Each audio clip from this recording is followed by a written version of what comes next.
여러분 안녕하십니까. 법률사무소 국토의 김조영 대표 변호사입니다. 25년간의 경험으로 이번 도시 및 주거환경 정비법 개정된 것을 같이 말씀을 드리도록 하겠습니다. 지난번 강의 때는 법이 개정이 됐는데요. 이번에는 시행령과 시행규칙을 2022년 12월 11일 날 시행하겠다. 그러니까 그날 개정법이 시행되기 때문에 그날 맞춰가지고 시행하겠다고 입법 예고를 했습니다. 그리고 2022년 11월까지 지금 그 의견을 받고 있으니까 한번 그 날짜를 구체적으로 고시문을 보셔가지고 한번 보시되 오늘은 개략적으로 어떻게 개정됐는지를 같이 보도록 하겠습니다. 먼저 재개발 임대주택 연면적 기준 산정을 조금 바꿨습니다. 무슨 얘기냐면 지금 재개발 아닌 사람은 좀 관심이 들겠지만 어떤 식으로 이거 개념을 바꿔나가는지를 알 수 있을 것 같아요. 현재 재개발 임대주택 의무 건설 비율을 건설하는 주택 그 의무 건설 비율은 건설하는 주택 전체 세대수 또는 전체 연면적의 100분의 20 이하로 범위로 했습니다. 원래는 세대수만 돼 있어요. 어떻게 되는지 한번 보겠습니다.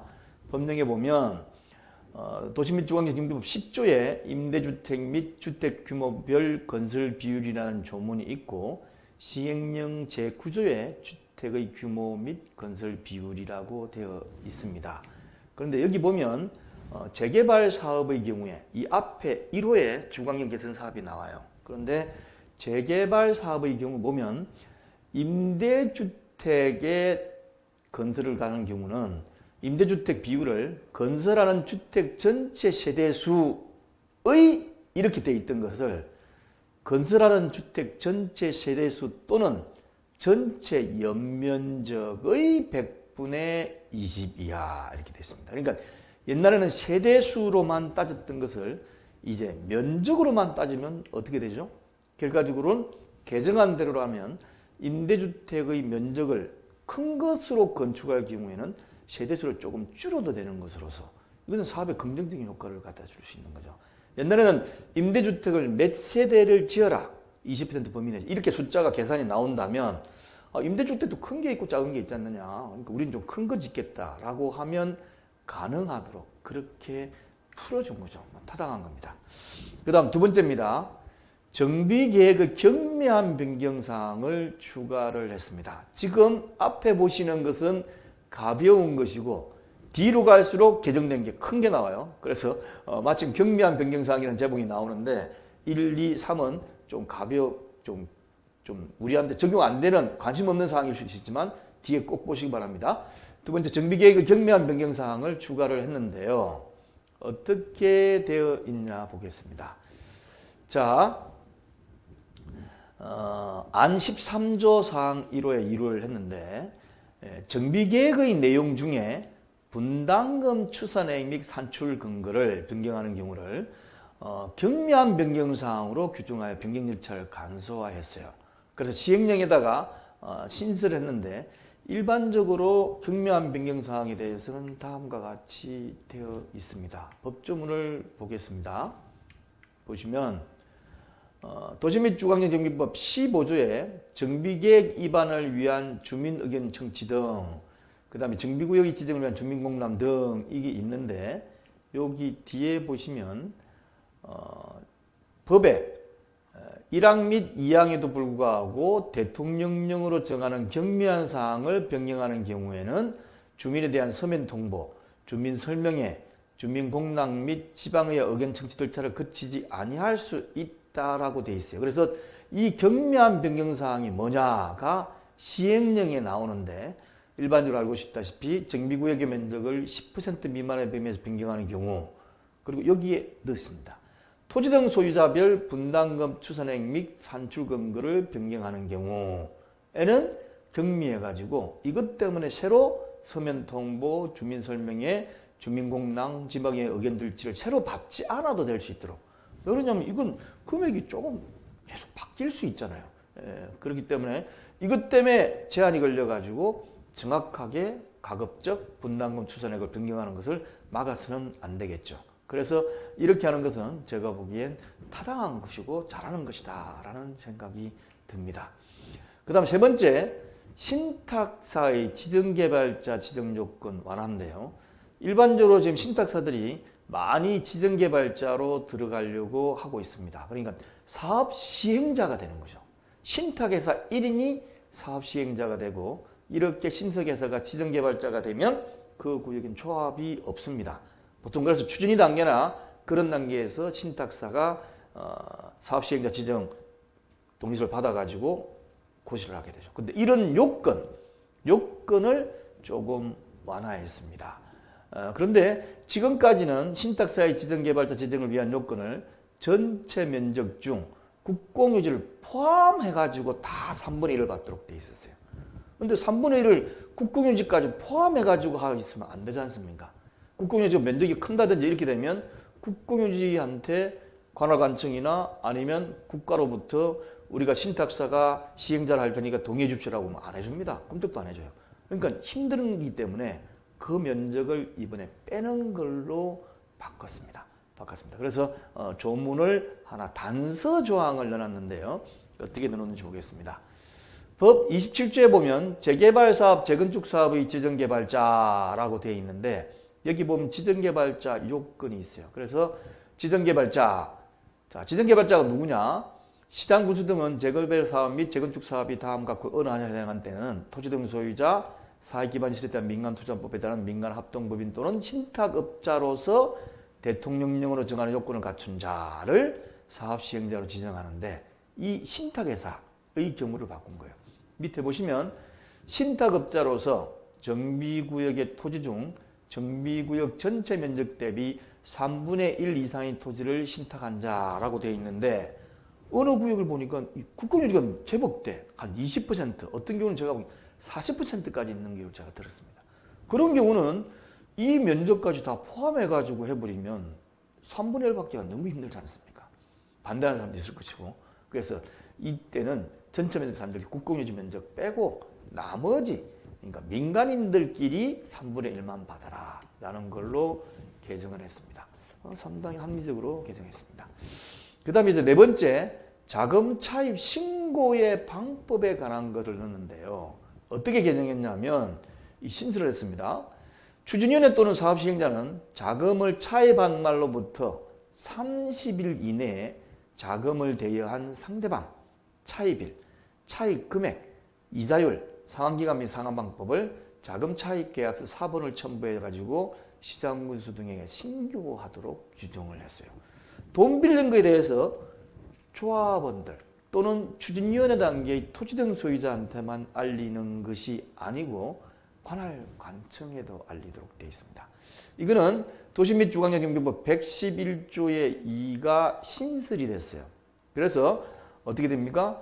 추진위원회 또는 사업시행자는 자금을 차입한 때는 대통령령으로 정하는 바에 따라 자금을 대여한 상대방, 차입액, 이자율 및 상환방법 등의 사항을 시장군수회가 신고해야 한다라고 되어 있는데, 이 대통령령으로 정하는 바에 따라는 경우가 이제 시행령에 입원했던 거죠. 입법 예고할 때 어떻게 되어 있냐면 87조의 2 자금 차입 신고의 방법, 법 제111조의 2에 따라 신고해야 하는 자는 자금을 차입한 날로부터 30일 이내에 자금을 대여한 상대방, 차입일, 차입 금액, 이자율, 상환기간 및 상환방법을 자금 차입 계약서 사본을 첨부하여 관할시장군수에게 신고해야 한다라고 이번에 입법 예고를 해서 아마 그대로 될 겁니다. 이거는 제가 보기엔 어떤 의미에서는 토지 등 소유자나 조합원들의 피해를 막기 위해서 관할관청이 조금 지켜보겠다는 거기 때문에 괜찮은 문제도 같습니다. 그 다음에 다섯 번째, 이제 중요한 게 나오기 시작합니다. 건설업자 이주비 등 제한 금지를 하는데 그 세부 범위를 확정을 해놨습니다. 자, 어떻게 되는지 보겠습니다. 법에 보면 이렇게 되어 있어요. 도시 및 주거환경 정비법에 132조에 보면 조합 임원 등의 스님 선정 및 계약 체결 시 행위 제한해가지고 누구든지 추진위원 조합 임원이 될 적에는 못한다 라고 되어 있고, 그 다음에 넘어가면 이제 시공사가 나오는데 2항에 보면 법에 건설업자와 등록사업자는 제29조에 따른 계약의 체결과 관련하여 시공과 관련 없는 사항으로서 다음 각호의 어느 하나에 해당하는 사항을 제한해서는 아니 된다라고 했습니다. 어떤 거냐? 이사비, 이주비, 이주촉진비, 그 밖에 시공과 관련 없는 사항에 대한 금전이나 재산상 이익을 제공하는 것으로서 대통령령으로 정하는 사항. 그 다음에 재건축 초과이익 환수에 관한 법률에 따른 재건축 부담금의 대납 등 이 법 또는 다른 법률을 위반하는 방법으로 정비 사업을 수행하는 것으로서 대통령령으로 정하는 사항이라고 되어 있는데 이 1호와 2호를 제가 나눠서 설명을 드리겠습니다. 그래서 먼저 이사비, 이주비, 이주촉진비, 그 밖에 시공과 관련 없는 사항을 어떻게 세부적으로 했는지 보면 시행령에 이렇게 넣어놨어요. 1. 이사비, 이주비, 이주촉진비, 재건축 부담금, 그 밖에 시공과 관련이 없는 사항에 대한 금전이나 재산상 이익을 무상으로 제공하는 것 안 된다. 그 다음에 해당 시점에 전국 시중은행이 적용하는 은행 대출금리 중 가장 낮은 금리보다 더 낮은 금리나 무이자로 추가 이주비, 이거는 종전 토지 또는 건축물을 담보로 한 금융기관의 이주비 대출 이외의 이렇게 기본 이주비 외에 추가 이주비를 사업 시행자 등에 대여하는 것. 금융기관의 이주비 대출에 대한 이자를 사업 시행자 등에 대여하는 것은 제외한다라고 되어 있습니다. 무슨 얘기냐면 일단 이사비, 제가 시공사 하는 얘기입니다. 우리 회사가 선정이 되면 여러분들 이사비로 1,000만 원 공짜로 주겠습니다. 안 된다는 거죠. 그것 때문에 중요한 시공과 관련된 내용을 판단을 못할 수 있기 때문에 안 된다는 거죠. 그 다음 이주촉진비 마찬가지입니다. 그 다음에 이주비도 마찬가지 안 된다는 거죠. 여러분한테 이주비 5천만 원, 2억씩 주겠습니다. 공짜로. 이거 안 된다는 겁니다. 다 해봤자 결국 공사대고는 넘어가니까. 그리고 추가 이주비를 주도록은 돼 있는데 이 추가 이주비를 제한하는데 그 금리를 어떻습니까? 시중은행보다 더 낮게 하면 이것도 하나의 이익 제공이라고 보는 거죠.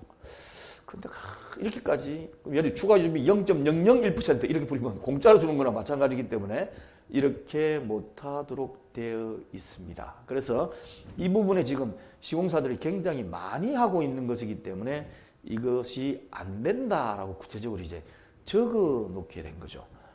그래서 제가 보기엔 지금 현재도 국토교통부의 정비사업 계약 업무 처리 기준에 있습니다. 있기 때문에 이걸 좀 조금 구체화시켰고 대신 재건축 사업에는 금지가 되어 있었어요. 추가 이주비도. 근데 그것도 추가 이주비 대여 제한이 가능하도록 한 것도 조금 획기적이라고 볼 수 있습니다. 그 다음에 6번째로 건설업자의 시공 외 제한금지 세부 범위가 있어요. 그 아까 2항에 나와 있는 거죠. 2항에 나와 있는 건데 그 2항에 나와 있는 것 중에 어떻게 되어 있는지 한번 보겠습니다. 어떤 거냐? 아까 재건축 부담금 관련해 가지고 나온 2호 얘기하는 겁니다. 132조 2항 2호에서 나와 있는데 여기는 재건축 초과액 환수에 관한 법률에 따른 재건축 부담금을 대납하겠다. 우리 시공사가 여러분들께서 부담금하고 있는 거 우리가 다 내줄게요. 우리 뽑아주십시오. 이렇게 하면 안 된다는 거죠. 그 다음에 임대주택의 인수 절차 및 방법, 인수가격 등은 법률과 달리 적용한 임대주택 인수를 우리가 다 해주겠습니다. 이것도 안 되죠. 그 다음에 대지 또는 건축물의 추산액 및 처분 방법을 법률과 달리 적용하는 것에 관한 사항, 또 분양가 상한제로 달리 적용하는 거. 간혹가다 시공사들이 제가 옛날에 시공사 그 팜플렛 설명하는 거 보면 나와 있습니다. 어떻게 되냐면 우리가 여러분들의 종전 가액을 더 높여서 인정해 주겠습니다. 또는 분양가 상한제가 관계없이 무조건 2천만 원, 서울 같은 경우는 4천만 원, 4,500만 원에 인수하도록 하겠습니다. 이런 것을 못하도록 한다는 거죠. 그러니까 공사와 관련된 거 이외는 하지 말라. 그것 때문에 사람들이 이 회사는 이렇게 주더라, 이렇게 주게 해놓고 결국은 시공사에 다 금액이 뻥튀기 해놓고 이런 거를 막겠다는 겁니다. 그래서 이 개정 타당한 개정 시공사 관련할 때 계속 제가 문제가 된다고 말씀을 드렸죠. 그 다음에 이제 건설업자의 허위 과장된 정보 제공, 이것도 굉장히 문제가 되고 있습니다. 이거는 도시 및 주거환경 정비법의 132조의 3으로서 허위 가장된 정보 제공 등의 금지라고 되어 있어 가지고 이것이 이미 신설이 돼 가지고 시행이 돼요. 12월 11일 날. 어떻게 되는지 한번 읽어보겠습니다. 건설업자, 등록사업자 및 정비사업 전문관리업자는 토지 등 소유자에게 정비사업에 관한 정보를 제공함에 있어 다음 각 호의 행위를 하여서는 아니 된다. 1. 사실과 다르게 정보를 제공하거나 사실을 부풀려 정보를 제공하는 행위. 2. 사실을 숨기거나 축소하는 방법으로 정보를 제공하는 행위. 이렇게 나와 있죠. 이거를 어떻습니까? 다르게 하는 행위라는 게 뭐냐? 첫 번째, 사실과 다르게 정보를 제공하거나 사실을 부풀려 정보를 제공하는 행위라는 것은 정비사업 방식에 따른 용적률, 기부채납 비율, 임대주택 건설 비율 등 객관적인 정보를 사실과 다르게 제공하는 행위. 그 다음에 정비사업 추진에 따른 수익 계산에 관련된 정보를 과도하게 부풀려 제공하는 행위. 그러니까 자기가 선정되기 위해서 여러분들 우리가 이렇게 용적률 지금 257%로 되어 있는데 우리가 280% 받아주겠습니다. 임대주택도 적게 받도록 해주겠습니다. 기부채납 비율 15% 되어 있는데 10% 하도록 시공사가 노력하겠습니다. 그 다음에 여러분들 지금 수익이 2천억으로 되어 있는데 우리가 시공해가지고 하다 보면 더 높은 가격으로 분양을 해가지고 그것보다 훨씬 수익이 많아요. 이런 얘기 하지 말라는 거죠. 또 그 다음에 사실을 숨기거나 축소하는 방법으로 정보를 제공하는 행위라는 건 뭐냐? 정비사업에 관한 용적률, 그 다음에 기부채납 비율, 임대주택 건설 비율 등 객관적인 정보를 은폐하는 행위. 요걸 갖다가 용적률이 적은데도 불구하고 용적률 얘기는 안 해보죠. 기부채납 15% 한데도 안 해보죠. 얘기를. 없는 것처럼 이렇게 주장하는 것도 안 되는 거예요. 이게 이제 위에는 사실과 다르게 제공하는 행위고 밑에는 은폐하는 행위입니다. 숨기는 거죠. 그 다음에 정비사업 추진에 따른 손실 위험성에 관련된 정보를 축소해가지고 하는 거예요. 손실이 이만큼 있는데 그 절대 일어나지 않습니다. 뭐 그런 건 아니랍니다. 물어보면 뭐 그런 거 없도록 합니다. 우리 시공사가 한 것 중에 일어난 적 없습니다. 뭐 이렇게 과장되게 하는 것 안 된다고 돼 있습니다. 그래서 오로지 시공과 관련된 것만 가지고 해라라고 말씀을 이제 드리는 겁니다. 그런데 아울러 한 가지 더 주의 깊게 보셔야 될 게 시행령 별표를 개정했습니다. 지금 말씀드린 것은 이래서는 안 된다라는데 위반했을 때 구체적으로 나와요.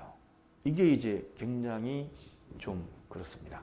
시행령 별표 5의 1을 보면 과징금의 부과 및 정비사업의 입찰 참가 제한 기준인데 과징금은 뭐 공사비의 1000분의 20이니까 크긴 크죠. 그런데 입찰 참가 제한 기간이 나와 있습니다. 그래서 일반적인 거는 건설업자가 32조 1항을 위반한 경우에 뭐 이렇다라고 나와 있는데 이번에 개정된 것과 관련해서 보면 건설업자가 132조 2항을 위반한 경우에 건설업자가 시공과 관련 없는 사항으로서 이사비, 이주비, 이주촉진비, 그 밖에 시공과 관련 없는 사항에 대한 검증이나 재산상 이익을 제공하거나 재건축 부담금의 대납 등 이 법 또는 다른 법률을 위반하는 방법으로 정비사업을 수행하는 것을 제한한 가액의 합이 3천만 원 이상인 경우 당연히 넘겠죠. 이때는 공사비의 100분의 20%를 과징금을 때리고 2년 동안 입찰 못하게 하겠다는 거죠. 어마어마합니다. 나는 맨날 국토부가 손반망이만 하는 줄 알았더니만 어마어마해요. 이게 이제 1000만 원부터 3000만 원, 그 다음에 500만 원 이상 1천만 원 이하, 그 다음에 500만 원 미만, 이게 쭉 거꾸로 내려갑니다. 다른 건 보면 위로 올라가는데 이건 거꾸로 내려가요. 이때는 15, 10, 2년 1 이렇게 돼 있으니까 이걸 보시면 되겠습니다. 자, 그리고 또 하나, 그 다음 거는 이제 조금 가벼운 건데 과태료입니다. 과태료인데 이 과태료는 자금 차입에 관한 사항을 신고하지 않았는데 1개월 이상 2개월 미만일 땐 100만 원. 이거 이제 조합장님한테 가겠죠. 2개월 이상 3개월 미만 200. 3, 4, 300. 이렇게 꼭 올라가는 게 당연하거든요. 500. 그 다음에 거짓으로 신고한 경우도 500만 원. 이 위반하면 조합장님 개인 돈에서 나와야 됩니다. 예, 개인 돈에서 나와야 돼요. 예. 그 다음에 마지막도 시공과 관련은 제한한 경우 1000만 원. 그 다음에 축소한 경우 1000만 원 나와 있습니다. 나와 있는데 지금까지 이제 개정된 내용을 쭉 봤지만 이 강의를 듣는 것보다 법령집에 나중에 나오는 거 보고 조문을 대비해 가면서 보시는 게 더 확실하게 아실 수가 있겠습니다. 자, 그러면 한번 같이 이해가 잘 안 가시면 보시고 확정이 되면 이제 입법 예고를 지금 하고 난 다음에 의견 들은 다음 확정이 되거든요. 약간씩 바뀔 수도 있습니다. 그때 다시 한 번 더 강의를 드리도록 하겠습니다. 감사합니다.